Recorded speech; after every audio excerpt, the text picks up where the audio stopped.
말씀을 시작하면서 제가 하나 질문을 던지고자 합니다. 여러분의 지금의 삶은 여러분이 원했던 삶으로 살고 있다고 생각하십니까? 다시 말하면 여러분이 젊었을 때, 그것이 10대든 20대든 30대든 여러분들이 생각했던, 내가 바랬던 그런 삶을 지금 살고 있습니까?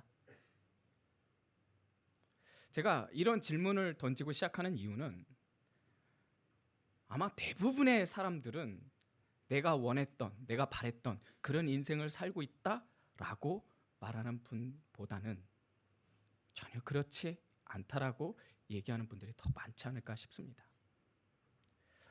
내가 젊었을 때 바랬던 어떤 직장에 대한, 내 인생에 대한 비전, 그리고 내가 꿈꿔왔던 어떤 결혼과 가정생활, 그리고 내가 믿음 안에서 간절히 기도하면서 여기까지 왔던 나의 미래,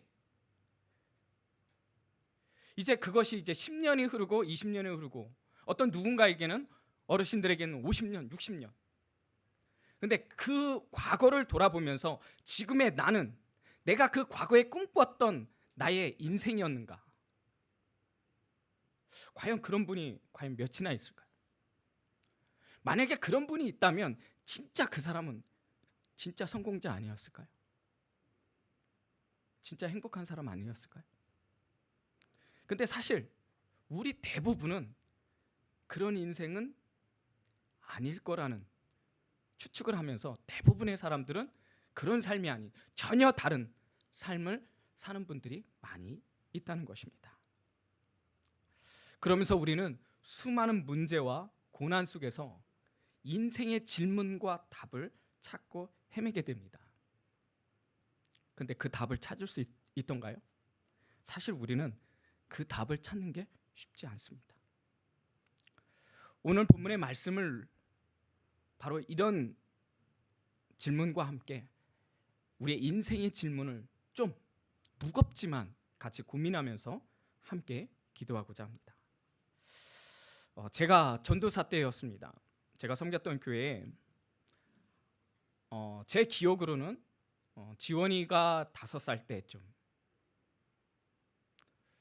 그때 그 지원이를 참 이뻐했던 한 집사님, 여집사님의 딸이 있었습니다. 제 기억으로는 한 7살 정도 됐던 것 같습니다. 정말 이쁜 아이였습니다. 그 아이에게는 동생이 없었기 때문에 지원이를 얼마나 좋아하고 얼마나 이뻐했는지 매 주일마다 지원이와 같이 놀아주었습니다. 그렇게 한 주 보내고 금요일 날이었습니다. 그때 저에게 문자가 하나 왔는데 교회에서 보낸 문자였습니다. 근데 그 문자는 무엇이었냐면 그 아이가 오늘 밤을 넘기기 어려울 것 같다라는 문자였습니다. 너무 당황스럽습니다. 바로 5일 전에 주일날 보았던 그 아이가 금요일날 그 아이가 매우 위독한 상태이고 오늘 넘길 수 없다라는 정말 말도 안 되는 그런 문자를 받고 분당에 입원했던 그 아이에게 달려갔습니다. 그 아이를 보았는데 이미 그 아이는 싸늘한 시체가 되었습니다. 지금도 그것을 잊지 못하는데 그 어린아이가 누워있는 그 침대에는 이미 그 아이는 시커멓게 변해 있었고 그 아이를 붙들고 어머니가 오열하는 것을 보았습니다. 어떻게 이런 일이 일어날 수 있을까? 나중에 알게 된 것은 무엇이었냐면 이 아이가 배가 아파서 병원에 갔는데 단순히 그것을 장염으로 생각했던 거예요. 그런데 나중에 알고 보니까 이 아이가 맹장이 터진 거예요. 여러분, 어린아이가 맹장에 걸릴 확률은 굉장히 낮다고 합니다. 근데 그 맹장이 터지고 나서 이것이 온몸으로 퍼지면서 복막염으로 결국 그 아이는 싸늘한 시체가 되었던 것이죠. 그래서 온몸이 검게 변해버렸던 것이죠. 그의 엄마는 그 아이의 얼굴을 붙들고 부비면서 정말 오열하면서 우시는데, 그것을 지켜보는 저 또한 오열하지 않을 수 없었습니다. 그렇게 울면서 하나님 앞에 이렇게 기도했습니다. 하나님, 어떻게 이럴 수 있습니까? 이제 7살인데 아니 왜 이 아이를, 말도 안 되는, 왜 하필이면 이 아이입니까? 더욱이 이 여집사님은 남편이 믿지 않았어요. 이 아이를 데리고 교회 나올 때 그 부담감 얼마나 컸겠습니까? 근데 그 하나밖에 없는 그 딸을 잃어버렸던 그 심정, 그 가정, 말도 안 되는 거죠.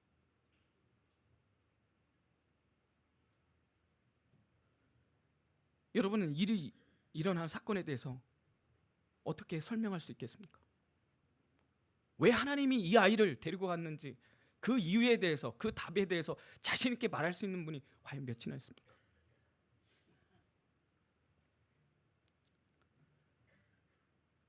이처럼 우리는 인생을 살다 보면 이해할 수 없는 문제들이 굉장히 많이 있습니다. 그것이 예수를 믿든 안 믿든 우리의 인생 가운데, 사람이라면 모든 인생 가운데 이렇게 말할 수 없는, 이해할 수 없는 일들이 얼마든지 일어난다라는 것입니다. 그런데 중요한 것은 우리는 믿음 안에 있기 때문에, 그렇다면 그런 문제에 대해서 우리는 어떻게 해석해야 되는가, 그것을 어떻게 받아들여야 하는가, 그 부분에 대해서 오늘 본문은 어느 정도는 말씀하고 있지 않는가 싶어 함께 나누고자 합니다. 오늘 본문 배경을 보니까 1절 이렇게 기록합니다. 사사들이 치리하던 때, 사사시대, 사사시대를 대표하는 특징적인 그런 성구가 무엇입니까? 자기 소견에 옳은 대로 행하였다라는 말씀입니다. 쉽게 말해서 그들이 신앙생활을 했지만, 하나님을 믿는다고 했지만 자기 마음대로 신앙생활을 했다는 것입니다. 그 시대의 영적인 상황은 굉장히 혼란스러웠겠죠. 그런데 오늘 본문 보니까 그 시대에 또 어떤 일이 일어났습니까? 흉년까지 들었어요. 그리고 오늘 본문에 엘리멜렉이라는 한 사람이 등장합니다. 엘리멜렉은 그의 아내 나오미와 두 아들을 데리고 베들레헴을 떠나 모압 지방으로 이민 가기로 결정합니다. 어쩌면 그의 결정은 당연할 수도 있습니다. 왜냐하면 흉년 때문에 그래도 자식들은 살려야 되지 않습니까? 가정은 살려야 되지 않겠습니까? 어떤 그 책임감 때문에 엘리멜렉은 어쩔 수 없는 선택, 아니 그래도 내 자녀들은, 내 식구들은 살려야 되지 않겠나, 그런 마음으로 결정했는지 모르겠습니다. 그러나 여러분, 이 결정이 결코 쉬운 결정은 아니었을 것입니다. 이방 땅으로 간다는 거, 이방 땅에서 살아간다는 거 쉽지 않겠죠. 그래도 당장 살아야 되는 현실적인 문제 때문에 엘리멜렉은 자신의 가족들을 데리고 이민을 가게 됩니다. 그런데 오늘 본문에서는 어떤 이유인지는 모르지만 남편이 죽고 맙니다. 나오미의 입장에서 봤을 때 낯선 땅이고, 그래도 살려고 모압이라는 이방 땅에 왔는데 남편이 죽었어요. 여러분, 그 충격은 굉장하지 않았을까요?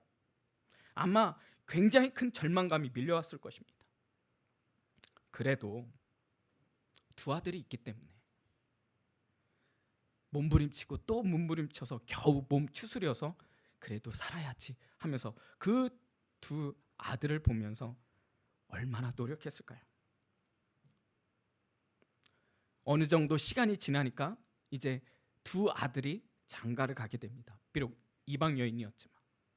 아마 그럼에도 불구하고 나오미는 조금은 안심이 되지 않았을까 싶습니다. 이제 살만하지 않았을까? 그런데요, 또 이해할 수 없는 사건이 일어납니다. 4절 하반절에 보니까 거기에 거주한 지 10년쯤에 어떤 일이 일어납니까? 두 아들이 죽고 맙니다. 너무나 기가 막히지 않습니까? 너무나 기구하지 않습니까?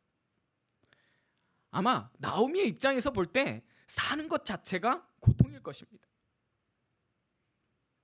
오늘 본문 1절에서 5절은 굉장히 짧지만, 그러나 나오미의 인생이라는 것을 한번 살펴보면 그의 인생은 너무나 파란만장하고 너무나 이해할 수 없고 너무나 기가 막힌 인생의 스토리입니다.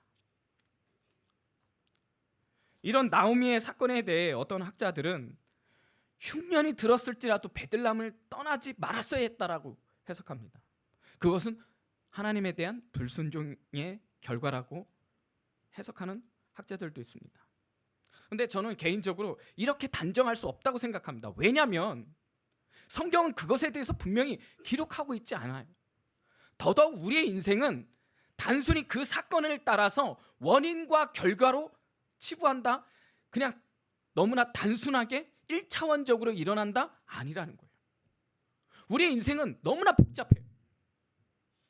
그런데 그렇게 단순하게 떠났기 때문에 하나님께서 심판하셨다? 아니요. 제가 볼 때는 그렇게 쉽게 단정할 수 없다고 봅니다. 아마 나오미 입장에서 이런 기가 막힌 인생을 살아가는 자신의 모습을 보면서 얼마나 많은 하나님 앞에 질문을 던졌을까요? 하나님, 어떻게, 왜 나에게, 남편도 모자라서 왜 나의 두 아들, 아니 한 명이라도 살았다면 지금 나에게는 아무것도 없습니다. 어떻게 이럴 수 있습니까?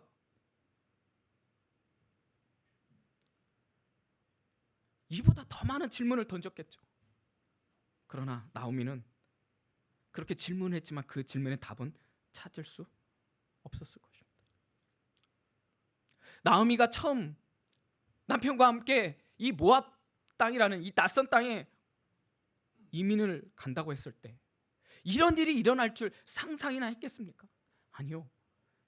상상조차 할 수도 없었겠죠. 그런데 지금의 현실은 상상할 수 없는 너무나 비참한 현실입니다. 그런데 이런 일들이 과연 나오미에게만 일어납니까? 우리에게는 그런 일이 없습니까? 여러분이 지금까지 살아온 인생을 돌아보면 어느 정도의 차이는 있겠지만 너무나 기가 막힌, 너무나 고통스러운, 생각하고 싶지 않은 그런 사건들이 있지 않습니까? 내가 꿈꾸었던, 내가 기대했던, 내가 생각했던 나의 미래, 나의 현실. 그런데 내가 생각했고 내가 기도했고 내가 꿈꿨던 인생 그대로 살아가는 사람은 거의 없다는 것입니다. 아무리 내가 계획을 세운다 할지라도 그 계획대로 사는 사람은 거의 없다는 것입니다. 어쩌면 지금 이 자리에는 너무나 답답한 인생을 살아가고 있는 누군가가 있을 수도 있습니다. 너무나 답답합니다. 너무나 깜깜합니다. 이 깜깜한 터널을 지나는 것처럼 이 터널이 어느 정도 지나면 밝은 빛이 비춰질 때, 아, 이제 터널이 끝났겠지. 아, 그런데요, 조금만 지나니까 다시 터널이 생깁니다. 우리의 인생이 그렇지 않습니까? 끝날 것 같은데 끝나지 않는 우리의 인생. 우리의 미래는 불안해지고 미래에 대한 불확실성 때문에 나의 미래는 더욱더 불안하고, 우리의 인생이 마치 수학 공식처럼 딱 떨어졌으면 좋겠습니다. 그런데 그렇지 않다라는 거예요. 너무나 복잡하다라는 거예요. 이렇게 하면 이렇게 되겠지. 아니요. 내 생각대로, 내 뜻대로, 내 계획대로 되지 않는다라는 것입니다. 연초가 되면 많은 사람들이 점을 보러 갑니다. 왜 점을 보러 갈까요? 너무나 막연한 인생, 어쩌면 우리의 그 희미한 인생 속에서 뭔가 미래에 대해서 그래도 좀 알고 싶은 그런 인간의 욕망 때문에 그것을 좀 해결하고자 점집을 가는 것 아닙니까? 점집에 갔더니 무당이 이렇게 얘기합니다. 올해는 사업이 잘 될 거야. 걱정하지 마. 참어. 좀만 견뎌. 올해는 귀인을 만날 거야. 그 귀인을 붙잡아야 돼. 올해는 꼭 결혼해야지. 올해 물을 가까이 하지 마. 부정 탔어. 이 부정 하나면 인생 대박 날 거야. 여러분, 그 이야기를 들었던 그 당사자는 어떤 느낌이에요? 뭔가 소망이 보이지 않습니까? 그래. 내가 좀만 참으면 내 사업이 잘 된다고? 좀만 참자. 올해 운수 대통한다고? 물을 가까이 하지 말라고? 수영장 가면 안 되겠네. 부적 하나? 이 부적 하나로 내 인생을 바꿀 수 있다고? 그럼 얼마든지. 여러분, 우리는 이렇게 웃어요. 왜? 그건 가짜이기 때문에. 그거는 팩트가 아니기 때문에. 거짓입니다. 그런데요, 그럼에도 불구하고 많은 사람들이 그것에 대해서 어때요? 속고 오히려 그 속았다는 것보다 위로를 얻습니다. 그리고 올해에 대한 기대를 갖게 된다라는 거예요. 근데 여러분, 우리 기독교는 그런 종교가 아니라는 거예요. 우리는 기도하면 하나님 앞에 응답받습니다. 그래서 하나님 앞에, 하나님, 나의 사업장 잘 되게 하여 주옵소서. 올해 내 아들 고3입니다. 하나님, 내 아들 대학 딱 붙게 해주십시오. 내 아들, 내 딸 올해는 취업을 해야 되고 결혼도 해야 되는데 주여 응답하여 주옵소서. 물론 이 기도를 하지 말라는 것은 아닙니다. 하나님께서 응답해 줄 수도 있습니다. 그런데 중요한 건 뭐냐면 우리가 어떤 마음으로 기도하느냐. 정말 점집에 가서 그래도 어떤 미래에 대한 점치듯이 그렇게 하나님 앞에 기도했다면 여러분, 절대 하나님은 응답하지 않으실 것입니다. 우리 하나님, 그런 하나님 아니십니다. 어쩌면 그거는요, 신앙이라는 그냥 겉포장에 신앙이라는 이름은 써 있지만 사실 그 알맹이는 뭐예요? 그냥 단순한 종교심입니다. 종교심. 만약에 점집에 가서 그렇게 모든 인생이 풀리기만 한다면 여러분, 세상은 행복해야 되지 않겠습니까? 어쩌면 여러분, 그 집에 갔더니 인생이 대박 풀리더라. 100명 갔는데 100명이 다 풀렸어요. 여러분은 어떻겠습니까? 한번 가볼까? 그 생각 안 들까요? 그러나 우리는, 예수를 믿는 우리는 어떻게 살아야 될까요? 그렇다고 기독교 신앙은 초현실주의도 아닙니다. 그리고 비현실주의도 더더욱 아닙니다. 오히려 기독교는 철저하게 현실에 기초하여서 믿음으로 하나님을 바라보는 종교입니다. 사랑하는 여러분, 우리는 믿음으로 살아가는 인생인 줄 믿으시기를 주님의 이름으로 축복합니다. 믿음이 중요하다라는 거예요. 그런데 그 믿음은 나에게 주어지는 것이 아니라 내가 믿습니다 그렇다고 해서 생겨지는 것이 아니라 이 믿음은 하나님이 주시는 믿음이라는 거예요. 나에게 일어난 일에 대해서 회피하거나 현실을 무시하며 살라고 말하지 않습니다. 오히려 하나님은 그런 불안한 인생 가운데 우리에게 언제든지 일어날 수 있는 많은 고난과 시련 가운데도 믿음으로 살라고 우리에게 믿음을 주셨다는 사실을 여러분 믿으시기를 주님의 이름으로 축복합니다. 믿음은 세상이 말하는 신념과 전혀 다른 것입니다. 오직 그리스도 안에서 예수 안에 있는 생명을 갖고 있는 자들에게 주어지는 하나님의 선물이라고 말합니다. 에베소서 2장 8절 같이 한번 읽도록 하겠습니다. 시작. 너희는 그 은혜에 의하여 믿음으로 말미암아 구원을 받았으니 이것은 너희에게서 난 것이 아니요 하나님의 선물이라. 여러분, 우리가 주목해야 될 것은 하나님의 선물이라는 것입니다. 내가 갖고 싶었다고 해서 그 믿음이 나에게 주어지는 것이 아니라 여기서 말하는 믿음은 하나님의 선물이라는 거예요. 하나님으로부터 출발한다라는 거예요. 그래서 우리가 이 믿음을 가졌을 때 뭐라고 얘기하냐면 복음이라고 얘기하는 거예요. 왜? 이 믿음은 하나님의 택한 백성들에게 주어지는 하늘의 선물이기 때문입니다. 여러분, 이 믿음이 있기 때문에 우리는 고난 가운데 있을지라도 어떤 시련이 있을지라도 이 믿음으로 말미암아 우리는 소망을 보게 되는 줄 믿으시기를 축복합니다. 저는 이 말씀을 개인적으로 참 좋아합니다. 베드로전서 3장 14절 15절 말씀입니다. 우리 같이 한번 읽겠습니다. 시작. 그러나 의를 위하여 고난을 받으면 복 있는 자니 그들이 두려워하는 것을 두려워하지 말며 근심하지 말고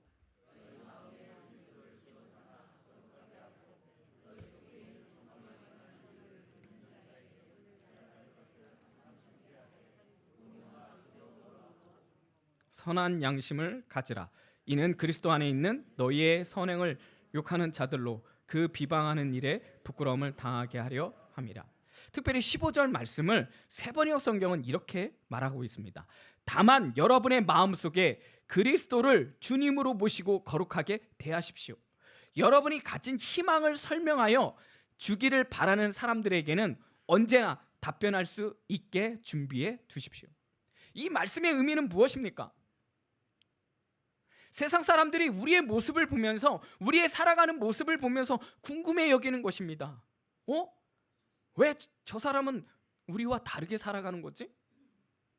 우리에게 있는 고난, 저 사람에게 있는 고난, 똑같은 고난 속에 있는데 왜 저들은 우리와 다른 거지?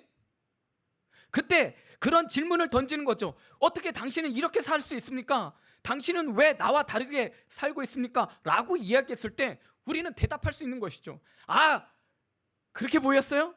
예, 나는 예수를 믿기 때문입니다.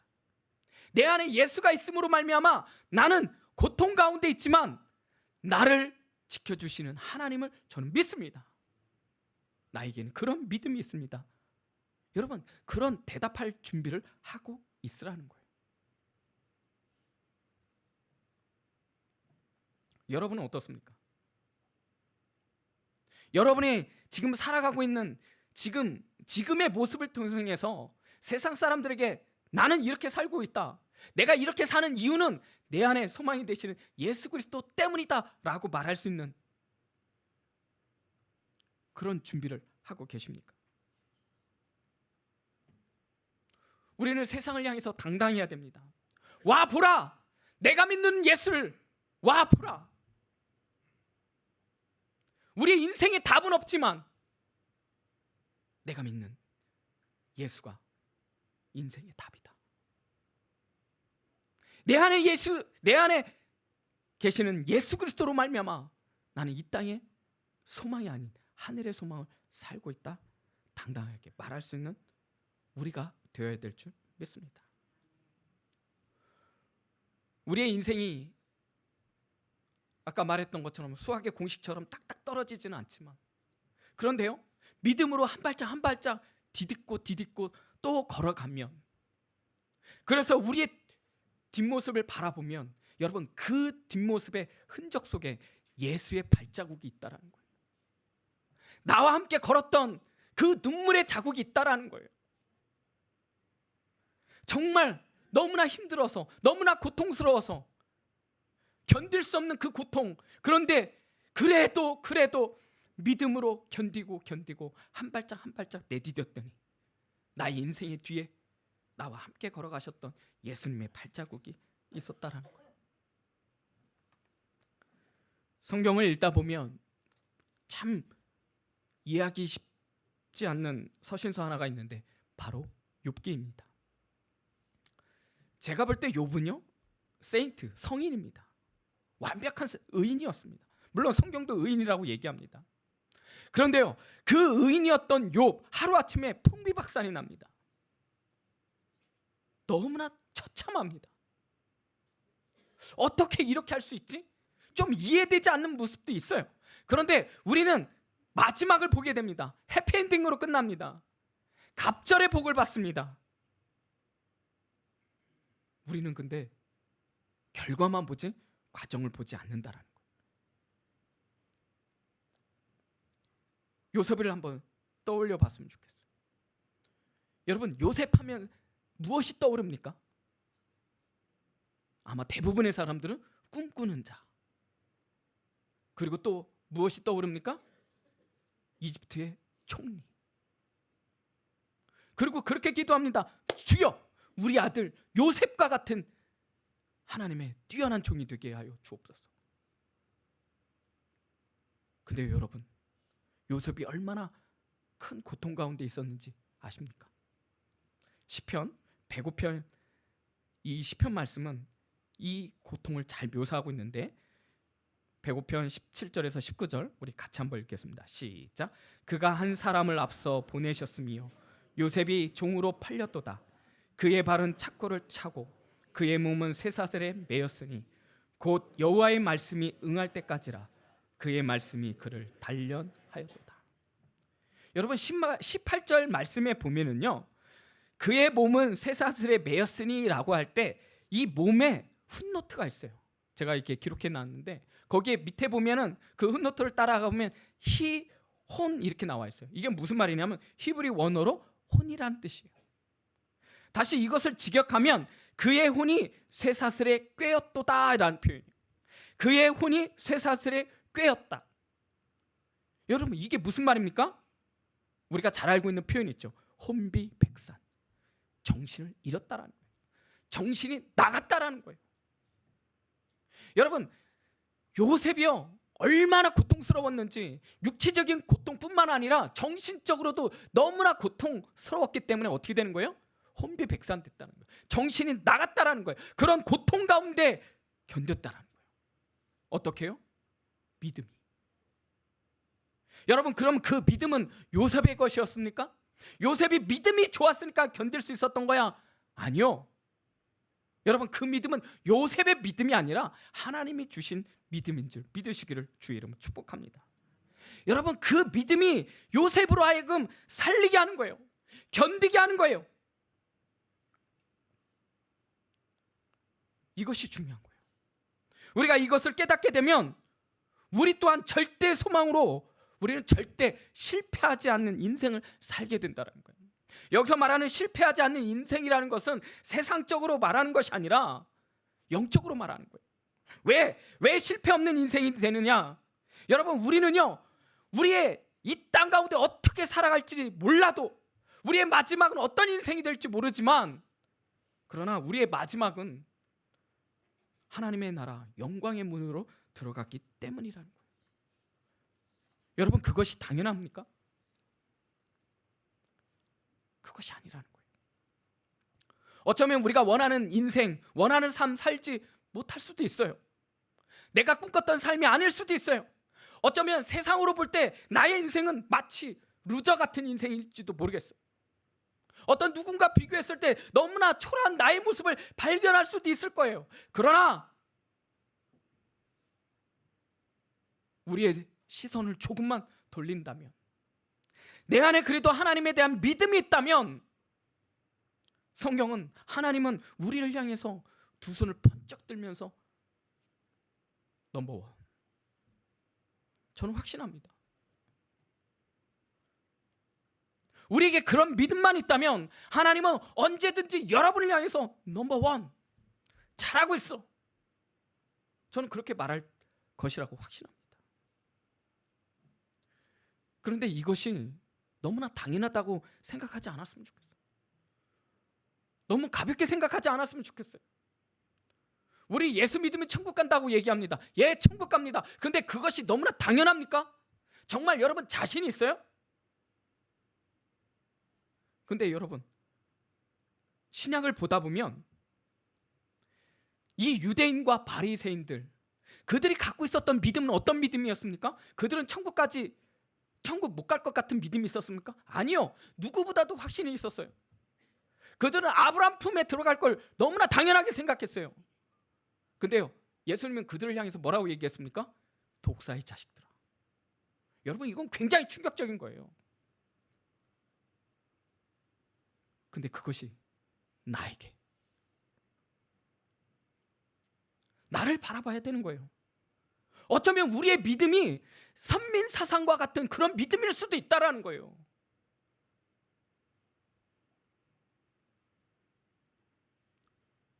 우리 잘 알고 있는 예화가 있잖아요. 천국에 가면 3번 놀랜다. 첫 번째는 뭐예요? 아니, 어떻게 왔지?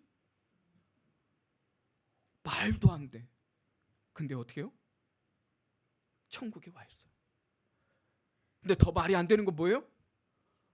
김집사 왜 안 보여? 마지막은 무엇입니까? 내가 와 있다라는 거예요. 우리는 예수 믿으면 천국 간다. 예, 맞습니다. 근데 너무 당연하게, 너무 쉽게 생각하지 않았으면 좋겠어요. 여러분, 이 세상에 당연한 것은 없어요. 그렇기 때문에 이런 단순한 진리 가운데도 우리는 두렵고 떨림으로 우리의 구원을 이루며 살아야 된다는 거예요. 그래서 사도 바울은 빌립보서 2장 12절 이렇게 얘기합니다. 같이 읽겠습니다. 시작. 그러므로 나의 사랑하는 자들아, 너희가 나 있을 때뿐 아니라 더욱 지금 나 없을 때에도 항상 복종하여 두렵고 떨림으로 너희 구원을 이루라. 두렵고 떨림으로 너희 구원을 이루라. 왜요? 얼마든지 우리가 넘어질 수 있기 때문에. 물론 하나님께서 우리를 택한 자들은 절대적인 그 믿음 속에서 우리를 놓지 않을 것에 대한 확신은 있어요. 그러나 그렇다고 해서 그 믿음이 나의 믿음으로 착각한다면 여러분, 우리는 겸손해질 수가 없어요. 여러분, 그거 아십니까? 성경은 믿음이 있다면 늘 강조하는 게 겸손이라는 거예요. 왜요? 예수님조차도, 하나님이었던 예수님조차도 종의 형체로 이 땅에 오셨잖아요.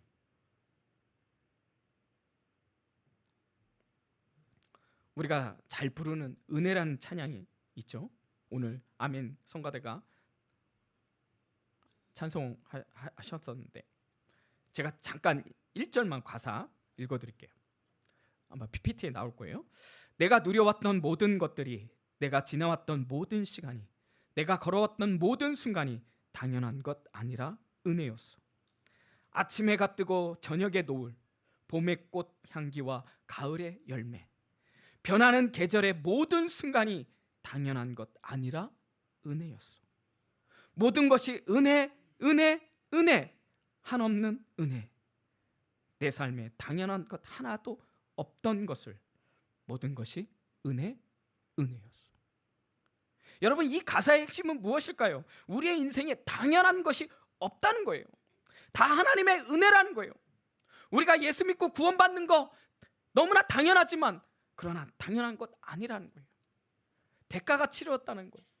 예수 그리스도, 그분께서 십자가에 못 박혀 돌아가셨고 독생자 예수 그리스도를 우리를 위하여 대신 십자가에 처참하게 비참하게 못 박혀 죽게 하셨던 하나님의 은혜가 있었다는 거예요.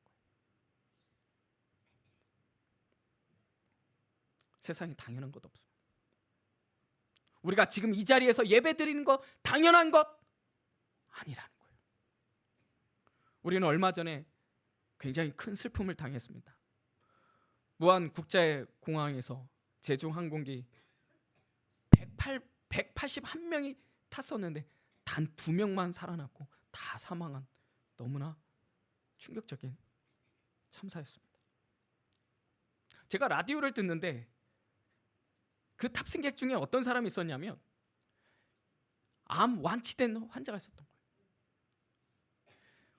여러분, 그 암과 싸워서 이제 완치 판정을 받았을 때 그 기쁨 얼마나 컸겠어요. 그래서 그 기념 때문에 그 가족이 여행을 보내줬던 거예요. 근데 그것이 마지막일 줄 누가 알았겠습니까?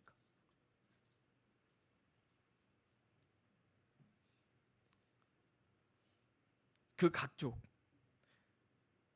가족이 겪어야 하는 그 고통 얼마나 클까요? 우리는 결과보다 과정이 중요한지를 알아야 합니다. 나옴이란 뜻은 나의 기쁨, 나의 기뻐하는 자란 뜻입니다. 나의 기쁨. 근데요, 나오미는 자기의 이름처럼 살지 않았어요. 오히려 비참했죠. 결국 베들레헴 고향으로 돌아오게 됩니다. 돌아오는 그 순간, 그때 그 나오미는 어떤 마음이었을까요?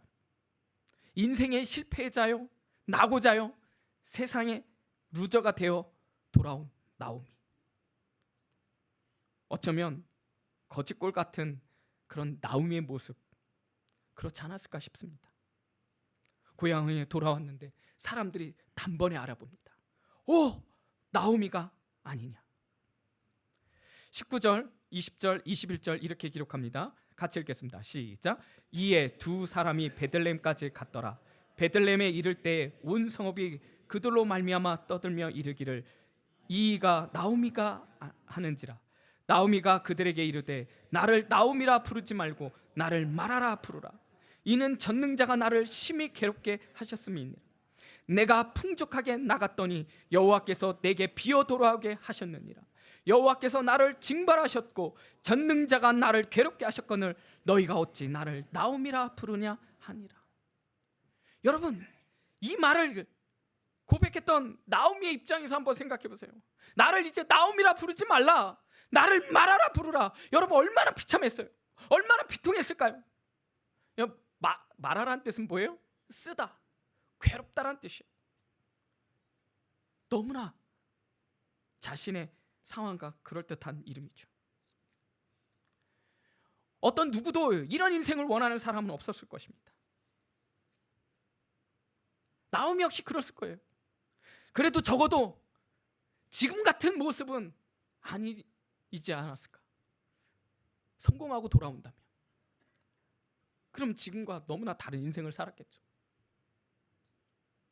근데 초췌한 나오미를 보면서 오! 그때 고향을 떠났던 이민 갔던 나오미가 아느냐? 그는 말합니다. 나를 더 이상 나오미라 말하지 말라. 나를 말하라 말하라. 그 가슴 찢어지고 또 찢어지지 않았을까요? 남편도 잃었고 사랑하는 두 아들도 잃은 너무나 비참한 나의 인생. 그런데요, 오늘 본문의 말씀을 통해서 우리가 절대 잊지 말아야 될 교훈이 있어요. 다시 한번 20절, 21절을 보겠습니다. 제가 읽어드릴게요. 나오미가 그들에게 이르되 나를 나오미라 부르지 말고 나를 마라라 부르라. 이는 전능자가 나를 심히 괴롭게 하셨음이니라. 내가 풍족하게 나갔더니 여호와께서 내게 비어 돌아가게 하셨느니라. 여호와께서 나를 징벌하셨고 전능자가 나를 괴롭게 하셨거늘 너희가 어찌 나를 나오미라 부르냐 하니라. 여러분, 제가 읽었을 때 뭐가 강조가 됐죠? 전능자 여호와께서. 여러분, 이것은 무엇을 말합니까? 비록 나오미는 자신의 인생이 너무나 비참하게 이야기하고 있지만 여러분, 그럼에도 불구하고 나오미가 붙들고 있었던, 나오미가 갖고 있었던 믿음은 뭐예요? 나의 인생의 주권자가 하나님이라는 사실을 지금 고백하고 있다는 거예요. 하나님의 절대 주권이, 하나님의 섭리 가운데 나를 지금은 비참하지만 너무나 힘든 여정 가운데 있지만 그러나 하나님의 섭리 가운데, 하나님의 주권 가운데 나는 그 안에 있다라는 거예요. 여러분, 이게 믿음이라는 거예요. 우리가 어떠한 순간 속에서도, 어떠한 고난 속에서도 우리 안에 있는 그 믿음은 바로 하나님을 바라보게 하는 거예요. 하나님을 원망하지만 그 하나님을 향해서 그 원망 속에 이렇게 이야기하는 거예요. 하나님, 살려주세요. 하나님, 붙들어 주세요. 그래서 우리는 그 믿음을 하나님의 선물이라고 말하는 거예요.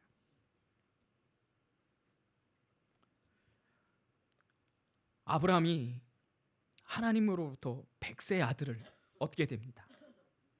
여러분, 말도 안 되죠. 그런데요, 말도 안 되지만 그 백세에 태어난 그 아들을 안고 있는 아브라함을 한번 생각해 보세요. 여러분, 그 아들을 안고 있었을 때 아브라함은 어떤 생각했을까요? 말도 되지 않네. 왜 나한테 이런 일이 일어났지? 이렇게 생각했을까요? 아니죠. 와, 어떻게 나에게 이런, 그 아이를 보면서 이 세상에 우주보다 큰 그런 하나님의 은혜를 경험하지 않았을까요? 아니, 이 아이는 정말 그 아이의 생명을 보면서 이 아이는 우주보다 크다고 생각하지 않았을까요? 제가 처음 지원이가 태어났을 때 그 아이를 안는데요, 이거는 인생의 비밀이 따로 없더라고요. 17시간 만에 나왔는데 얼마나 힘들겠는지, 이놈의 자식 나오기만 해봐라. 근데 그 아이를 보는 순간요, 그런 생각 어디 있어요? 너무나 신비로운 거예요. 너무나 아름다운 거예요. 그 아이를 목욕을 시키는데 왜 이렇게 예뻐요? 미치겠어요. 지금도 그때를 잊지는 못해요. 여러분, 아브라함이 그렇지 않았을까요? 이 아이는 우주보다 큰 아이야. 근데 어느 날 갑자기 하나님이 이렇게 얘기합니다. 네 아들 제단에 바쳐라. 좀 경망스럽지만 그래도 리얼하게 한번 얘기해 볼게요. 말이 됩니까? 하나님 미쳤어요. 이거 이해하시겠죠? 하나님이 말이 돼요, 말이 돼? 그럼 차라리 주지나 말았어야지. 하나님 제정신입니까?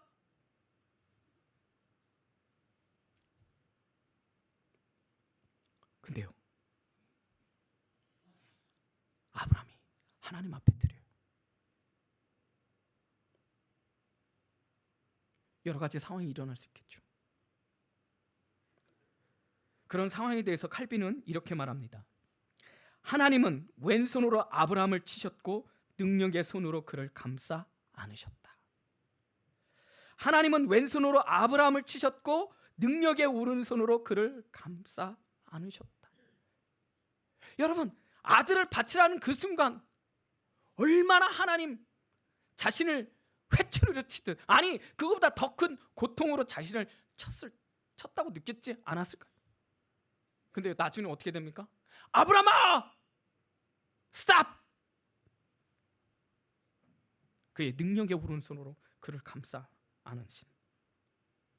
여러분, 우리의 인생도 이와 같다라는 거예요. 우리가 고난 가운데, 어려운 가운데 있을 때 마치 하나님이 나를 모르는 듯이, 오늘 칼빈이 말했던 것처럼 왼손으로 우리를 치는 것처럼 너무나 아파요. 너무나 고통스러워요. 이해할 수 없어요. 우리는 이해할 수 없는 그 인생의 질문 가운데 하나님 왜 나에게 이런 일이? 근데 답은 없어요. 근데 여러분, 믿음이 그 왼손이 아닌 오른손을 보게 하시는 줄 여러분 믿으시기를 주님이 축복합니다. 우리의 인생을 감싸시는 그 능력의 오른손을 믿음이 바라보게 한다는 거예요. 사랑하는 여러분, 혹시 좀 인생이 답답하고 어렵고 고난 가운데 있습니까?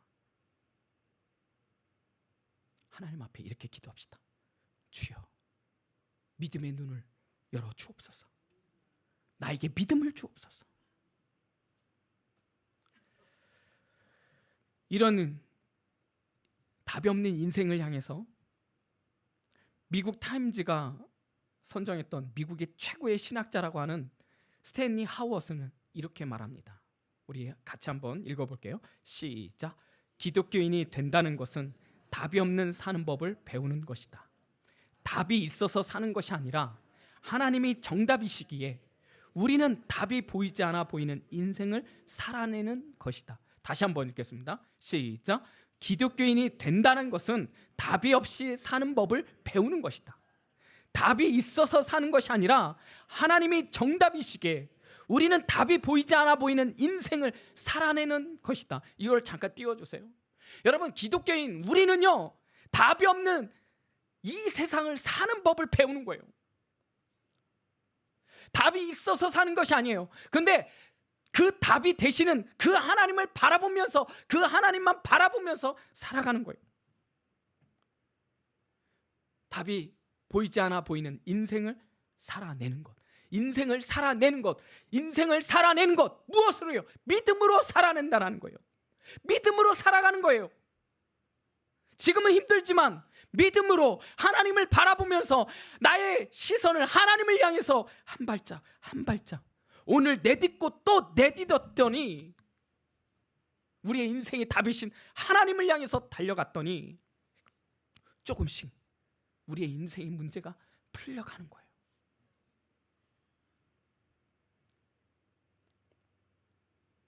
그 믿음이 우리 안에 있는 줄 믿으시기를 주님의 축복합니다. 믿음을 붙드세요. 의인은 믿음으로 말미암아 살리라. 우리는 잘 알고 있습니다. 의인은 믿음으로 말미암아 살리라. 그 믿음, 여러분 그 믿음만 있으면 돼요. 기억하세요. 그 믿음만 있다면 하나님께서 어떻게 하신다? 엄지척. 트로트만 부르지 마시고 하나님이 여러분을 향해서 엄지척. 이제 2025년도가 시작되었습니다. 제가 예언합니다. 여러분에게 많은 일들이 일어날 거예요. 제가 예언합니다. 여러분에게 좋은 일이 일어날 줄 믿습니다. 틀리면 저에게 오세요. 그러나 우리 잊지 마십시오. 잊지 맙시다. 믿음을 붙드세요. 나를 이끌어가는 믿음을 믿으십시오. 나를 이끌어가시는 하나님을 믿으십시오. 나의 인생의 주관자이시고 나의 인생의 섭리자가 되시는 그 하나님이 결국은 우리로 하여금 영광의 문으로 들어가게 하실 줄 믿습니다. 세상을 보면 우리의 인생은 보잘것없어요. 어떻게 보면 나는 실패한 인생 아니야? 아니요. 믿음만 있다면 엄지척. 믿음만 있다면 우리는 반드시 영광의 문으로 들어갈 줄 믿습니다.